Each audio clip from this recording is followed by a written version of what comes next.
Ang video na ito ay tungkol sa isang uri ng halaman. Itong halaman na ito ay ito yung tinatawag na nito. Nito, ito. Tignan nyo mga kaubayan, nito. Ayan o, nito. Nito. Yan. Yan. Nito.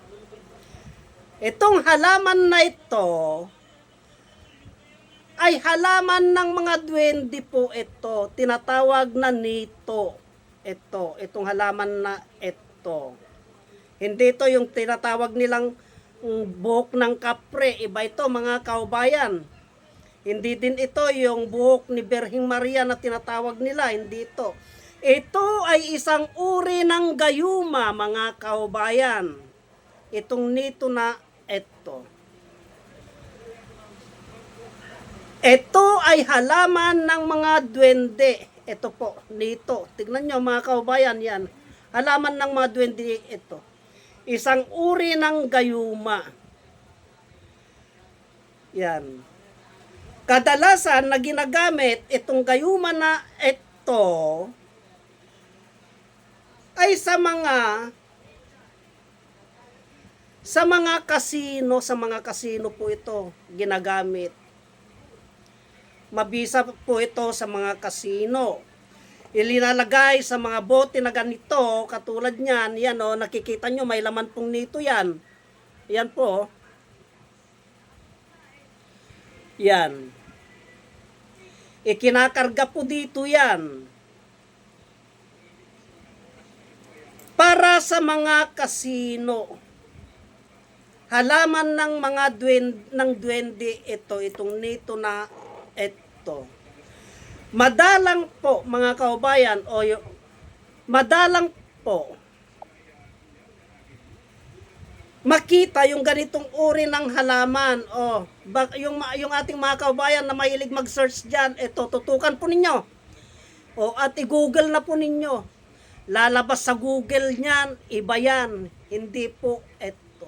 I-google na po ninyo yung ating mga kaubayan, kasi yung lanute maraming nagtatanong kung anong klase. Pinapaliwanag ko na nga na yung lanute na yon, isang beses lamang po nakukuha yon sa loob ng isang taon.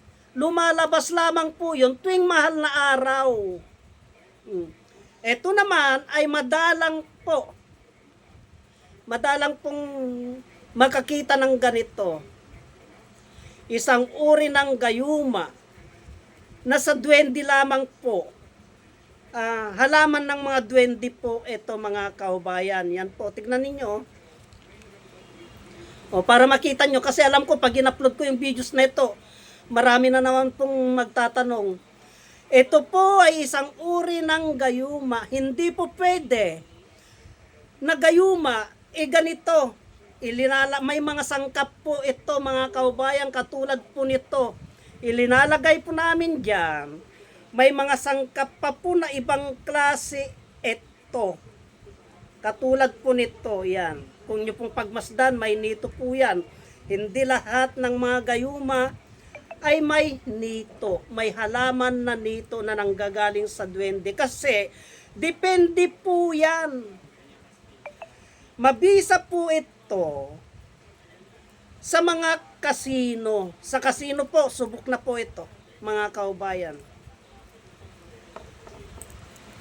Mabisa po ito sa mga kasino. Ito, hindi po sa tao, sa mga kasino po mabisa ito mga kaubayan. Sa mga machine, yung mga parang na black magic siya na ganon.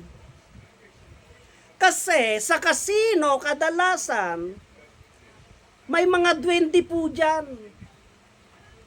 Dahil sa kasino, kadalasan, meron tayong mga duwende na hindi nakikita na naglalaro dyan. Mga kaubayan. Baka sabihin na naman, kagaguhan nito. Bahala kayo kung maniwala kayo, hindi. Basta't sinasabi ko ang totoo. Kaya ang bisa po nito ay sa kasino. Linalagay po namin sa ganito, hinaluan po namin ng mga mutya para magkabisa. Ang proseso po ng paggamit nito Hanggat nasa kasino ka po, pag ikaw po ay umupo sa kasino, inaalog po na ganyan yan.